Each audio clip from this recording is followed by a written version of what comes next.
Students, so ನಿಮ್ಮ request ಪ್ರಕಾರ ನಾವು ಚಾಪ್ಟರ್ 3 ಪ್ರೀವಿಯಸ್ ಇಯರ್ ಕ್ವಶನ್ ಡಿಕ್ಲೇಮ್ very important questions chapter 3 that is current electricity ಬರೋದು 14 ಮಾರ್ಕ್ಸ್ಗೆ. ಸೊ ಚಾಪ್ಟರ್ 3ದು ಓಕೆ ಡಿಲೀಟೆಡ್ ಪೋರ್ಷನ್ ನೋಡೋಣ. ಸೊ ಡಿಲೀಟೆಡ್ ಪೋರ್ಷನಲ್ಲಿ ನಿಮ್ಗೆ ಇರೋದು ಏನಂದರೆ ಕಲರ್ ಕೋಡಿಂಗ್ ಆಫ್ ರೆಸಿಸ್ಟರ್ ಮತ್ತು resistor in series and parallel combination ಅದರದ್ದು ಕಾಂಬಿನೇಷನ್ ರೈಟ್. ಡಿಲೀಟೆಡ್ ಪೋರ್ಷನಲ್ಲಿ ನಿಮ್ಗಿರೋದು ಕಲರ್ ಕೋಡಿಂಗ್ ಆಫ್ ರೆಸಿಸ್ಟರ್ ಮತ್ತು series parallel combination of resistor ಅದು ಪೋರ್ಷನ್ ಬಿಟ್ಟು ಎಲ್ಲ ಪೋರ್ಷನ್ ಮಿಕ್ಕಿದೆಲ್ಲ ಇದೆ ರೈಟ್. ಸೊ ಒಂದು 1 ಮಾರ್ಕ್ ಕ್ವಶನ್, ಒಂದು 2 ಮಾರ್ಕ್ ಕ್ವಶನ್ ಮತ್ತು 3 ಮಾರ್ಕ್ಸ್ದು 2 ಕ್ವಶನ್ ಮತ್ತು 5 ಮಾರ್ಕ್ಸ್ದು ಒಂದು ನ್ಯೂಮರಿಕಲ್ ಪ್ರಾಬ್ಲಮ್ ಬರುತ್ತೆ right. Okay, so 1 mark 1 question, 2 mark 1 question, 3 mark 1 question, 3 mark 2 question ಮತ್ತು ಒಂದು ನ್ಯೂಮರಿಕಲ್ ಪ್ರಾಬ್ಲಮ್ ಫಾರ್ 5 ಮಾರ್ಕ್ಸ್ ಬರುತ್ತೆ. ಸೊ ಈಗ ನಾವು 1 ಮಾರ್ಕ್ ಡಿಸ್ಕಸ್ ಮಾಡೋಣ. ಸೊ 1 ಮಾರ್ಕಲ್ಲಿ ಫಸ್ಟ್ ಕ್ವಶನ್ ಇರೋದು define mobility of electron. So define mobility of electron ಅಂದರೆ ನೀವು ಮೊಬಿಲಿಟಿ ಡಿಫೈನ್ ಮಾಡ್ಬೇಕು. That is V/d/E, that is drift velocity by electric field. ಅದರದ್ದು ನೀವು ಡೆಫಿನೇಷನ್ ಬರೀಬೇಕು right. So second important question for 1 mark is define drift velocity of free electron. So drift velocity ಅದು ಬರೋ ಟೈಮ್ಗೆ examiner check ಮಾಡೋದು average velocity ಬರೀತಿರ ಇಲ್ಲ, definition ಸ್ಟಾರ್ಟಿಂಗೇ ಬರೋದು the average velocity ಅಂತ. ಅದು ನಿಮ್ಮದು drift velocity definition. Average velocity ಅದ ಆವ್ರೇಜ್ ವರ್ಡ್ ಅದನ್ನು ಇಲ್ಲ ಅಂತ ಚೆಕ್ ಮಾಡ್ತಾರೆ right. Next important question is write the condition for the balanced Wheatstone bridge. ಅಂದರೆ ವೀಟ್ಸ್ಟೋನ್ ಬ್ರಿಡ್ಜ್ ಬ್ಯಾಲೆನ್ಸ್ ಆಗೋಕ್ಕೆ ಕಂಡೀಷನ್ ಏನು ರೈಟ್, ಅದನ್ನು ನೀವು ಬರೀಬೇಕು. That is third important question. Fourth important question ಏನಂದರೆ state Kirchhoff junction rule. So Kirchhoff 2 rule ಇದಾವೆ, ಒಂದು Kirchhoff junction rule ಮತ್ತು ಇನ್ನೊಂದು ಕಿರ್ಚಾಫ್ ಲೂಪ್ ರೂಲ್. ಸೊ ಎರಡು ನಿಮ್ಗೆ ಗೊತ್ತಿರಬೇಕು. ಕಿರ್ಚಾಫ್ ಜಂಕ್ಷನ್ ರೂಲ್ ಕೇಳ್ತಾರೆ, ಇಲ್ಲಾಂದರೆ ಕಿರ್ಚಾಫ್ ಲೂಪ್ ರೂಲ್ ಕೇಳ್ತಾರೆ ರೈಟ್. ಎರಡು ಕೂಡ ನಿಮ್ಗೆ ನೆನಪಿರಬೇಕು, ಯಾಕಂದರೆ ಸ್ಟೇಟ್ ಕಿರ್ಚಾಫ್ ರೂಲ್ಸ್ ಅಂತಾರೆ. ಸೊ 2 ಮಾರ್ಕ್ಸಿಗೆ ಕೂಡ ಕೇಳ್ತಾರೆ, ಅದನ್ನ 2 ಮಾರ್ಕ್ಸಲ್ಲೇ ಎಕ್ಸ್ಪ್ಲೈನ್ ಮಾಡ್ತೀನಿ. ಸೊ 1 ಮಾರ್ಕಿಂಗ್ ಏನಂದ್ರೆ important question is state Kirchhoff junction rule right. So next important question ಇದೆ state Ohm's law. Ohm's law ನೀವು ಬರೀಬೇಕು. ಓಮ್ಸ್ ಲಾ ಬರೀ ಟೈಮಿಗೆ ನೀವು ಎಲ್ಲ ಬರೀತೀರಾ, V directly proportional to I ಅಂತ ದ ಪೊಟೆನ್ಷಿಯಲ್ ಡಿಫ್ರೆನ್ಸ್ ಎಲ್ಲ ಕತೆ ಎಲ್ಲ ಬರೀತೀರಾ. ಲಾಸ್ಟಿಗೆ ಏನು ಚೆಕ್ ಮಾಡ್ತಾರೆ ಅವರು ಅಂದರೆ ಎಟ್ ಕಾನ್ಸ್ಟೆಂಟ್ ಟೆಂಪ್ರೇಚರ್ ಬರೆದಿದ್ದರಲ್ಲ, ಮತ್ತು at constant temperature and other physical parameters are kept constant, ಅದು ಬರ್ದಿರಾ ಇಲ್ಲ ಅಂತ ಚೆಕ್ ಮಾಡ್ತಾರೆ ರೈಟ್. ಒಂದು ಎಲ್ಲ ಬರೀತೀರ ನೀವು ಓಮ್ಸ್ ಲಾ ಎಲ್ಲ, ಎಟ್ ಲಾಸ್ಟಿಗೆ ಏನು ಮರೆತು ಹೋಗ್ತೀರಾ, at constant temperature and other physical parameters keeping constant, ಅದು ಬರೆಯಂಗಿಲ್ಲ. ಸೊ ಅದು ಬರೀಲಿ ಮಾರ್ಕ್ಸ್ 0 ಆಗಿಬಿಡುತ್ತೆ ರೈಟ್, ಅದು ಬರೀಲೇ. ನೆಕ್ಸ್ಟ್ ಇನ್ನೊಂದು ಇಂಪಾರ್ಟೆಂಟ್ ಕ್ವಶನ್ ಇದೆ define electrical resistivity of A material. ಅಂದರೆ ನಿಮ್ಮ ರೋ ಡಿಫೈನ್ ಮಾಡಬೇಕು, so R is equal to rho L/A right. ಅದನ್ನ ನೀವು ರೋನ ಡಿಫೈನ್ ಮಾಡಬೇಕು ರೈಟ್. ಸೊ ಮತ್ತೆ ಇಂಪಾರ್ಟೆಂಟ್ ಕ್ವಶನ್ ಏನಿದಾವೆ 1 ಮಾರ್ಕಿಗೆ ಅಂದರೆ 1 ಮಾರ್ಕಿಗೆ ಇರೋದು ಇನ್ನೊಂದು ಇಂಪಾರ್ಟೆಂಟ್ ಕ್ವಶನ್ ತೋರಿಸ್ತಾ ಇದ್ದೀನಿ. ಇದು ನಿಮ್ಮ ಓಕೆ ಕ್ವಶನ್ ಏನಿದೆ ಅಂತ ಹೇಳ್ತೀನಿ. A wire of resistivity rho is stretched 3 times of its length. A wire of resistivity rho is stretched 3 times of its length. What is the new rho? What is the new resistivity ಅಂತ ಕೇಳಿದ್ದಾರೆ. ನಿಮಗೆ ಗೊತ್ತಿರಬೇಕು ಏನಂದರೆ ಇಲ್ಲಿ resistivity depends, it does not depend on length and area, it only depends on nature of material. ಅಂದರೆ ಒಂದು ಮಟೀರಿಯಲ್ಗೆ ಒಂದು resistivity ಇರುತ್ತೆ, ಇನ್ನೊಂದು ಮಟೀರಿಯಲ್ಗೆ ಇನ್ನೊಂದು ರೆಸಿಸ್ಟಿವಿಟಿ ಇರುತ್ತೆ. So it depends only on the type of material. ಅಂದರೆ material to material resistivity vary ಆಗುತ್ತೆ, length area breadth ಅದ್ರ ಮ್ಯಾಗ ವೇರಿ ಆಗಂಗಿಲ್ಲ ರೈಟ್. ಸೊ ಈಗ ಲೆಂತ್ ಇನ್ಕ್ರೀಸ್ ಮಾಡಿದ್ರು ಕೂಡ ನಿಮ್ಮದು ರೆಸಿಸ್ಟಿವಿಟಿ ಚೇಂಜ್ ಆಗಂಗಿಲ್ಲ ರೈಟ್. ಲೆಂತ್ ಏರಿಯಾ ಏನೇ ಚೇಂಜ್ ಮಾಡಲಿ ನಿಮ್ಮ ರೆಸಿಸ್ಟಿವಿಟಿ ಚೇಂಜ್ ಆಗಲ್ಲ. Only if you change the type of material ಅವಾಗಷ್ಟೇ ನಿಮ್ಮ ರೆಸಿಸ್ಟಿವಿಟಿ ಚೇಂಜ್ ಆಗುತ್ತೆ ರೈಟ್. ಸೊ ನಿಮ್ಗೆ ಆನ್ಸರ್ ಏನು ಬರೀಬೇಕು ಇದ್ರದ್ದು, resistivity does not change or resistivity remains unchange ಅಂತ ಬರೀಬೇಕು ರೈಟ್. ಸೊ ನೆಕ್ಸ್ಟ್ ಇನ್ನೊಂದು ಇಂಪಾರ್ಟೆಂಟ್ ಕ್ವಶನ್ ಇದೆ right the application of potentiometer. So ಅದು ನೀವು ಬರೀಬೇಕು, ಅಪ್ಲಿಕೇಶನ್ ಆಫ್ ಪೊಟೆನ್ಶಿಯೋಮೀಟರ್. ಸೊ ಇದು ಆಯ್ತು ನಿಮ್ಮದು 1 mark question. So coming to the 2 marks. 2 ಮಾರ್ಕ್ಸಿಗೆ 2 ಕೇಳ್ತಾರೆ, 2 ಮಾರ್ಕ್ಸಿಗೆ 1 ಕೇಳ್ತಾರೆ, 3 ಮಾರ್ಕ್ಸ್ 2 ಕೇಳ್ತಾರೆ ರೈಟ್. ಸೊ 2 ಮಾರ್ಕ್ಸ್ ಇಂಪಾರ್ಟೆಂಟ್ ಏನಿದೆ ಅಂದರೆ draw the Wheatstone bridge circuit and write the condition for its balance. So Wheatstone bridge ಬರೆದು ಅದನ್ನು ಕಂಡೀಷನ್ ಬ್ಯಾಲೆನ್ಸಿಂಗ್ ಕಂಡೀಷನ್ ಏನಂತ ಬರೀಬೇಕು ರೈಟ್.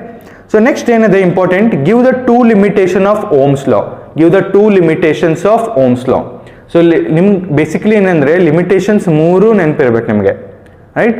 ಲಿಮಿಟೇಷನ್ 3 ನೆನಪಿರ್ಬೇಕು. ಏನಕ್ಕಂದ್ರೆ give two limitation of Ohm's law ಅಂತ 2 ಮಾರ್ಕ್ಸಿಗೆ ಕೇಳ್ತಾರೆ. ಓಕೆ, ಒನ್ ಟೈಮಲ್ಲಿ ಏನು ಕೇಳಿದ್ದಾರೆ, give the 3 limitation of Ohm's law ಅಂತ 3 ಮಾರ್ಕ್ಸಿಗೆ ಕೇಳಿದ್ದಾರೆ. ಸೊ ಅವಾಗ ನಿಮ್ಗೆ ಪ್ರಾಬ್ಲಮ್ ಆಗ್ಬೋದು ರೈಟ್. ಸೊ ಅದಕ್ಕೆ 3 ನೆನಪಿಡಿ. 2 ಮಾರ್ಕ್ಸಿಗೆ ಕೇಳಿದ್ರೆ ಎರಡು ಲಿಮಿಟೇಷನ್ಸ್ ಬರೀ, 3 ಮಾರ್ಕ್ಸಿಗೆ ಕೇಳಿದ್ರೆ 3 ಲಿಮಿಟೇಷನ್ಸ್ ಬರೀಬೇಕು right of the Ohm's law. Next state and explain Ohm's law. State and explain Ohm's law right. So ಅದನ್ನು ನೀವು ಸ್ಟೇಟ್ ಮಾಡಬೇಕು ಮತ್ತು ಎಕ್ಸ್ಪ್ಲೇನ್ ಮಾಡಬೇಕು. ಸೊ ಇಲ್ಲಿ ಇಂಪಾರ್ಟೆಂಟ್ ಇದೆ, ಎಲ್ಲ ಬರ್ದು at constant temperature and keeping other physical parameters constant, ಅದು ಬರೀಲೇಬೇಕು right. Next define mobility and mention it SI unit. Mobility ನಿಮ್ಗೆ ಗೊತ್ತಿದೆ VD/E, that is mobility μ is equal to VD drift velocity by E electric field. So ಅದರದ್ದು SI unit ಕೂಡ ನೀವು ಬರೀಬೇಕು. Next what is an ohmic device, give one example. ಅದು ನಿಮ್ದು next 2 marks important question. What is an ohmic device and give an example. Okay, which obeys the device which obeys the Ohm's law, right? So adu nimge ohmic device agutte. Give an example, adrad ನೀವು example ಬರಿಬೇಕು right.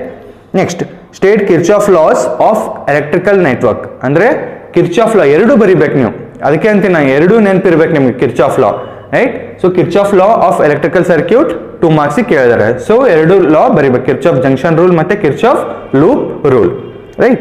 So next important question is write the expression for drift velocity in terms of current and explain its terms. So drift velocity ನೀವು in terms of ಏನು ಕೇಳಿದರೆ current. So I is equal to V ನಾ ನಿಮ್ಗೆ ಗೊತ್ತಿರಬೇಕು, ಅಂದ್ರೆ VDENA, that is drift velocity ENA right. So ID equal to V ನಾ ಅದು short form ಅಲ್ಲಿ ನಾವು ನೆನಪಿಡಕ್ಕೆ ಅದು term ಕಂಡಿಡ್ದೆ I is equal to V ನಾ ಅಂತ. So VD is equal to I divided by ENA right. So ಅದನ್ನ ನೀವು ಬರೀಬೇಕು. ಸೊ 2 ಮಾರ್ಕ್ಸ್ ಇಂಪಾರ್ಟೆಂಟ್ ಕ್ವಶನ್ಸ್ ಇಷ್ಟಿದಾವೆ right. So coming to 3 marks. 3 marks ಅಲ್ಲಿ ಇಂಪಾರ್ಟೆಂಟ್ ಕ್ವಶನ್ಸ್ ಏನಿದಾವೆ ಅಂದ್ರೆ, first derive the expression for drift velocity of free electron in a conductor. Derive the drift velocity of free electron in a conductor, ಅದನ್ನ ನೀವು derive ಮಾಡಬೇಕು right. Next important question ಇದೆ, J is equal to sigma E. J is equal to sigma E, that is current density. J ಇರೋದು ನಿಮ್ಮ current density, sigma ನಿಮ್ಮ conductivity ಇರೋದು. It is like ಅದಕ್ಕೇನಿದೆ ಇನ್ನೊಂದೇನು question ಕೇಳಿದ್ರೆ, ಡಿರೈವ್ ಓಮ್ಸ್ ಲಾ ಇನ್ vector form. ಅದೇ ನಿಮ್ದು J is equal to sigma E right. With terms ಎಲ್ಲ define ಮಾಡಬೇಕು. ನೆಕ್ಸ್ಟ್ 3 ಮಾರ್ಕ್ಸ್ ದಿನ ಇಂಪಾರ್ಟೆಂಟ್ ಕ್ವಶನ್ ಏನಿದಾವೆ ಅಂದ್ರೆ, ಅದೇ ಹೇಳಿದಂಗೆ 3 ಲಿಮಿಟೇಷನ್ಸ್ ಆಫ್ ಓಮ್ಸ್ ಲಾ. 3 ಮಾರ್ಕ್ಸಿಗೆ ಕೇಳಿದ್ರೆ 3 ಲಿಮಿಟೇಷನ್ಸ್ ಆಫ್ ಓಮ್ಸ್ ಲಾ ಅಂತ ಕೇಳ್ತಾರೆ ರೈಟ್. ಸೊ ಇನ್ನೊಂದು ಇಂಪಾರ್ಟೆಂಟ್ ಏನಿದೆ ಅಂದ್ರೆ, ಸ್ಟೇಟ್ ಕಿರ್ಚಾಫ್ ಲಾಸ್, ಅದು 2 ಮಾರ್ಕ್ಸಿಗೆ ಆಗೋಯ್ತು. ಸೊ ಅದನ್ನೇ ಕಂಟಿನ್ಯೂ ಮಾಡ್ತಾರೆ. Okay, name the Kirchhoff law which is the consequence of conservation of energy right. So ಅದ್ರದ್ದು ಏನು ಮಾಡ್ಬೇಕು ನೀವು, ನಿಮ್ಗೆ ಗೊತ್ತಿದೆ ಕಿರ್ಚಾಫ್ ಜಂಕ್ಷನ್ ರೂಲ್ ಇರೋದು ಕನ್ಸರ್ವೇಷನ್ ಆಫ್ ಚಾರ್ಜ್, ಅಂದ್ರೆ ನಿಮ್ ಕಿರ್ಚಾಫ್ ಫಸ್ಟ್ ರೂಲ್ ಏನಿರೋದು ರೈಟ್, ಅದು ನಿಮ್ಗೆ conservation of charge. Kirchhoff second law, that is Kirchhoff loop rule ಏನಿದೆ, ಕನ್ಸರ್ವೇಷನ್ ಆಫ್ ಎನರ್ಜಿ, ಅದು ನೆನಪಿರ್ಬೇಕು ನಿಮಗೆ. ಸೊ ಕಿರ್ಚಾಫ್ ಆನ್ಸರ್ ಏನ್ ಬರುತ್ತೆ, ಕನ್ಸರ್ವೇಷನ್ ಆಫ್ ಎನರ್ಜಿ ಕೇಳಿದ್ರೆ ಕಿರ್ಚಾಫ್ ಲೂಪ್ ರೂಲ್ ಅಂತ ಆನ್ಸರ್ ಬರೀಬೇಕು. Next important question, resistivity graph for metals, copper, nichrome and semiconductor. 3 ಮಾರ್ಕ್ಸಿಗೆ ಕೇಳಿದ್ರೆ 3 ಕೇಳ್ತಾರೆ. ಕಾಪರ್ದು ರೆಸಿಸ್ಟಿವಿಟಿ ಗ್ರಾಫ್ ಹಾಕಬೇಕು, ನೈಕ್ರೋಮ್ ರೆಸಿಸ್ಟಿವಿಟಿ ಗ್ರಾಫ್ ಮತ್ತೆ ಸೆಮಿಕಂಡಕ್ಟರ್ ರೆಸಿಸ್ಟಿವಿಟಿ ಗ್ರಾಫ್ 3 ಗೊತ್ತಿರಬೇಕು. 2 ಮಾರ್ಕ್ಸಿಗೆ ಕೇಳಿದ್ರೆ ಔಟ್ ಆಫ್ 3 ಯಾವ್ದಾರೆ 2 ಕೇಳ್ತಾರೆ. ರೆಸಿಸ್ಟಿವಿಟಿ ಗ್ರಾಫ್ ಕೇಳ್ತಾರೆ. ಬೇಸಿಕಲಿ ಕಾಪರ್ ಮತ್ತೆ ನೈಕ್ರೋಮ್ ಕೇಳ್ತಾರೆ ರೈಟ್. ಸೊ ಅದು ಆಯ್ತು ನಿಮ್ದು with respect to 3 marks question. Next coming to ಇನ್ನ ಎಕ್ಸ್ಟ್ರಾ 3 ಮಾರ್ಕ್ಸ್ ಬೇಕಂದ್ರೆ ಏನ್ ಕೇಳ್ಬೋದು ಅಂದ್ರೆ, ನಿಮ್ದು ಈಕ್ವಾಲೆಂಟ್ ಇ ಎಮ್ ಎಫ್ ನಿಮ್ದು 2 ಕಂಡೀಷನ್ ಇದಾವೆ, E1 E2 right. If E1 and E2 are 2 EMF with internal resistance I1 and R1 and R2, okay, connected in series. Equivalent EMF series connection ಇದೆ, ಮತ್ತೆ parallel connection ಕೂಡ ಇದೆ. So ನಿಮ್ಗೆ 2 ಗೊತ್ತಿರ್ಬೇಕು, series connection ಅಲ್ಲಿ connect ಮಾಡಿದ್ರೆ ಏನ್ equivalent EMF ಮತ್ತೆ ಈಕ್ವಾಲೆಂಟ್ ರೆಸಿಸ್ಟೆನ್ಸ್ ಎಷ್ಟು ಬರುತ್ತಂತ, ಮತ್ತೆ ಪ್ಯಾರಲ್ ಕನೆಕ್ಟ್ ಮಾಡಿದ್ರೆ ಏನ್ ಈಕ್ವಾಲೆಂಟ್ ರೆಸಿಸ್ಟೆನ್ಸ್ ಬರುತ್ತೆ, ಮತ್ತೆ ಇಂಟರ್ನಲ್ ರೆಸಿಸ್ಟೆನ್ಸ್ ಈಕ್ವಾಲೆಂಟ್ ಏನ್ ಬರುತ್ತೆ ಅಂತ ಗೊತ್ತಿರ್ಬೇಕು ರೈಟ್. ಸೊ ಇನ್ನೊಂದು important question is, derive a relation for conductivity and relaxation time. Derive relation for conductivity and relaxation time ಅಂದರೆ sigma is equal to N E square tau by M. ಅದನ್ನು derivation ಕೇಳ್ತಾರೆ, 3 ಮಾರ್ಕ್ಸಿಗೆ ಕೇಳ್ತಾರೆ, right. So ಅದು ಆಯಿತು. ಇದಂದರೆ Wheatstone bridge derivation ಕೇಳ್ತಾರೆ, derive ಮಾಡಂತ. ವೀಟ್ಸ್ಟೋನ್ ಬ್ರಿಡ್ಜ್ ಬ್ಯಾಲೆನ್ಸಿಂಗ್ ಕಂಡೀಷನ್ ಅದನ್ನು ನೀವು ಡಿರೈವ್ ಮಾಡೋಕ್ಕೆ ಕೇಳ್ತಾರೆ, ರೈಟ್. ಸೊ ಇದು ಆಯಿತು ನಿಮ್ಮದು with respect to 3 marks questions. So 5 ಮಾರ್ಕ್ಸ್ಗೆ ಏನು ಕೇಳ್ತಾರೆ? 5 ಮಾರ್ಕ್ಸ್ ನಿಮ್ಗೆ ಕೇಳಬೇಕಾಗಿರೋದು ನ್ಯೂಮರಿಕಲ್ಸೇ. 3rd ಚಾಪ್ಟರಲ್ಲಿ ನಿಮ್ಗೆ ಕೇಳಬೇಕಾಗಿರೋದು ನ್ಯೂಮರಿಕಲ್ಸ್ 5 ಮಾರ್ಕ್ಸ್ಗೆ. ಸೊ ಓಕೆ, ಇಲ್ಲಿ ತೋರಿಸಿದ್ದೀನಿ. ಸೊ ಫಸ್ಟ್ ಏನಿದೆ 5 ಮಾರ್ಕ್ಸ್ ನ್ಯೂಮರಿಕಲ್ ಇಂಪಾರ್ಟೆಂಟ್ ಏನಿದೆ, a wire of length 0.2 metre ಆ ಥರ ಕೊಟ್ಟು ಏನೇ ಅಂದರೆ ಲೆಂತ್ ಕೊಡ್ತಾರೆ, ಡಯಾಮೀಟರ್ ಕೊಡ್ತಾರೆ, ರೆಸಿಸ್ಟಿವಿಟಿ ಕೊಡ್ತಾರೆ, connected in series with a battery of 3 volt and internal resistance 1 ohm. ನಿಮ್ಗೆ ಏನು ಕಂಡುಹಿಡಬೇಕು? ರೆಸಿಸ್ಟೆನ್ಸ್ ಮತ್ತು ಕರೆಂಟಿಂದ ಸರ್ಕ್ಯೂಟ್, ರೆಸಿಸ್ಟೆನ್ಸ್ ಆ್ಯಂಡ್ ಕರೆಂಟಿಂದ ಸರ್ಕ್ಯೂಟ್. ಸೊ ನಿಮ್ಗೆ ಬೇಸಿಕಲಿ ಏನು ಮಾಡಬೇಕು? ರೆಸಿಸ್ಟಿವಿಟಿ ನಿಮ್ಗೆ ಗೊತ್ತಿದೆ, formula R is equal to rho L by A. ಅದರಿಂದ ನೀವು ರೆಸಿಸ್ಟಿವಿಟಿ ಕಂಡುಹಿಡ್ತಾರೆ.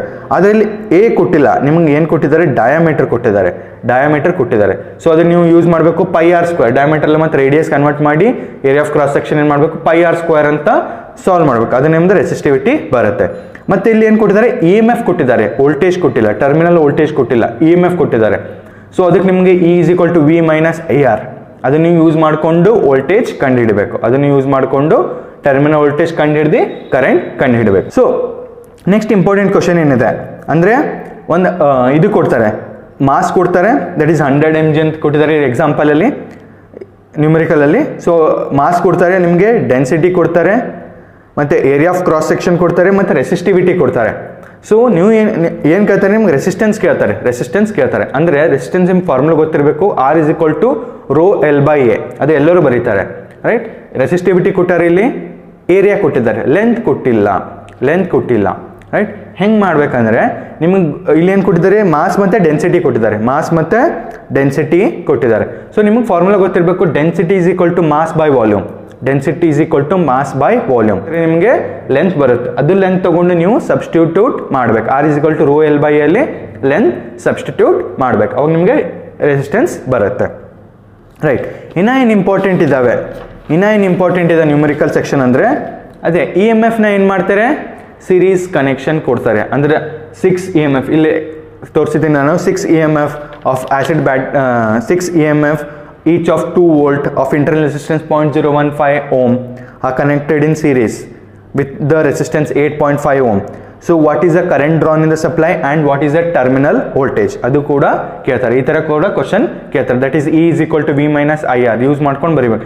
ಈಕ್ವಲೆಂಟ್ EMF ಇಲ್ಲಿ ಏನಾಗುತ್ತೆ? ಎಲ್ಲ ಆ್ಯಡ್ ಆಗುತ್ತೆ. ಏನಕ್ಕಂದ್ರೆ ಸೀರೀಸ್ ಕನೆಕ್ಷನಲ್ಲಿ ಕೊಟ್ಟಿದ್ದಾರೆ. ಸೊ ಈಕ್ವಲೆಂಟ್ EMF ಆ್ಯಡ್ ಆಗುತ್ತೆ, ಈಕ್ವಲೆಂಟ್ ರೆಸಿಸ್ಟೆನ್ಸ್, ಇಂಟರ್ನಲ್ ರೆಸಿಸ್ಟೆನ್ಸ್ ಕೂಡ ಆ್ಯಡ್ ಆಗುತ್ತೆ.